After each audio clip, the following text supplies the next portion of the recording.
Okay, day 1, tricep number 2. We've got an RDL, or Romanian deadlift. Standard variation is going to be using a straight bar, but I will say you could also use a trap bar if you wanted to, but if you have a straight bar, go with that for this block.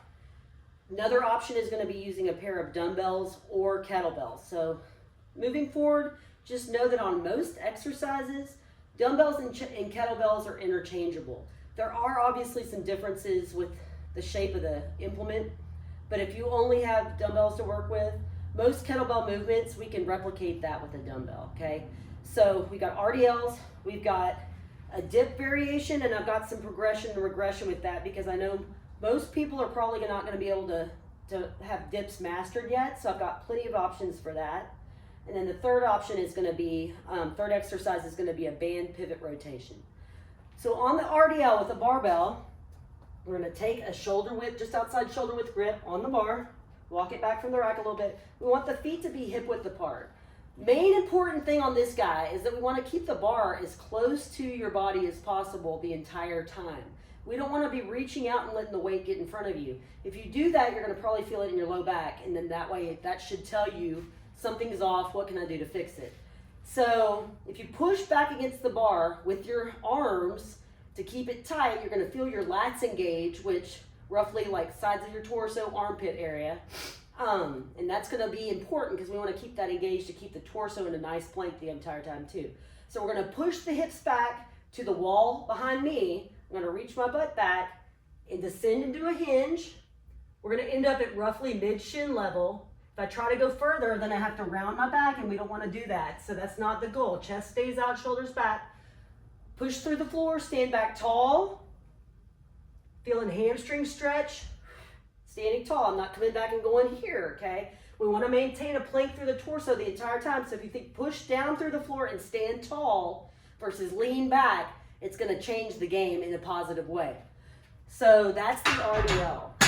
Like I said, we can also use a pair of dumbbells or kettlebells to perform an RDL. So same mechanics. We're going to have feet hip width apart, and we're going to be pushing the hips back to the wall behind you. Okay. Try to keep the weights at the sides of your legs instead of out in front. That's going to keep you able to sit back a little bit better, and you're probably going to have less chance of feeling it in the low back. So that's the RDL with the dumbbells. So we're going to move on to dip options. So like I said, a standard body weight dip is very, very challenging for most women. Guys are usually more apt to have that movement down, but it's not a movement I self personally can crank out sets of tons of reps with. So the options I've been giving y'all are a standard dip. So I've got a dip bars easily to move around here in the gym. So basic dip. So when using these bars, you got to keep the legs bent. If you've got a standard rack attachment that allows you to do dips, great, awesome. But that's the base movement. If we need to make it easier, so if we need to regress the movement, in your alternative exercises that's linked to this exercise, you'll notice we'll have a band assisted dip. So using this setup, the band's going to go beneath my knees or against my shins, and that gives me a little assistance out of the bottom to do the dip. So that's a regression. Another regression could be dip eccentrics, is what I call these, or basically just lowering yourself, then using your legs to come back up, controlling it, and then going that route, okay? One more regression on the dip itself would be a foot assisted dip.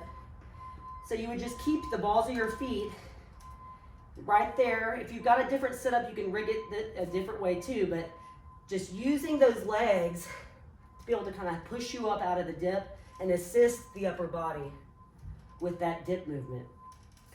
So those are dip regressions. The last one that will be possible using a dip station are deficit push-ups using the dip bars. So for these, we're performing a push-up, planked out, and getting a little bit more range of motion with that versus doing like a push-up on a standard elevated surface. So out of all those, the last option that I have is an alternative exercise for the dip itself is a neutral grip dumbbell bench press, which is an alternating variation. I call it top down. So in a lot of my videos, I might have my feet up on the bench. Just know that your feet, standard placement is going to be on the floor. When you have your feet on the floor, you can use your legs and engage a lot more. You can push down through the floor and use your whole body to basically do pressing movements. If I'm not going heavy, I tend to put my feet up on the bench just because I like it. So you've got options with that, but just know that there's a reason for doing things a certain way. So with a top-down bench press, we're going neutral grip, so palms are facing in the entire time. So you're going to keep one dumbbell up while the other goes down and up, and then we're going to alternate. So we're working from the top down and cranking out the reps that way. So there's a little bit of a rotational force that you'll feel through your torso wanting to pull you over to the side when you do those, so it's kind of nifty. So that's the last option for the dips. And then third and final exercise in this tricep is an alternating pivot rotation. So we're going to use a band for that. So I really love the triple trainer or predator bands. Lifeline has them on Amazon. I've got it linked in the document that's in the warm-up for this first week, the PDF. If y'all want to check that out, I have a link for y'all. But in here, I love these because it allows us to rapidly change the resistance. And what's kind of cool, and I've been working with people in their homes since like the turn of the millennium, but this has a nice little strap that in here we can wrap it around the squat rack, but in people's houses, it's got this tabbed in where you can close it in a door and it's secure. So if you're having to work out at home and you don't have a squat rack, this is a great option for tons of reasons. The shorter distance or shorter size lends itself to tighter spaces. We also have bands that are double the length of this that do the same thing, which work great, but in some situations you want a shorter band. So for these closed stance alternating pivot rotations, what we're going to do, we want to have the band anchored chest tight or slightly lower. You don't want to be shrugged up or having it pulling from up here or whatever. And basically walk it back, get the slack out of it. We're going to be going side to side.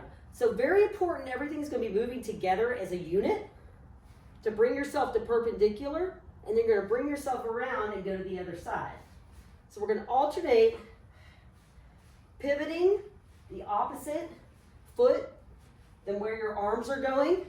Really important, because if you don't pivot, it's going to crank on your low back. If you need to make this easier than having the arms straight, simply move arms closer to you. That decreases the torque. It changes the physics of the movement, makes it a little bit less intense. So there you have it. That's tricep number 2.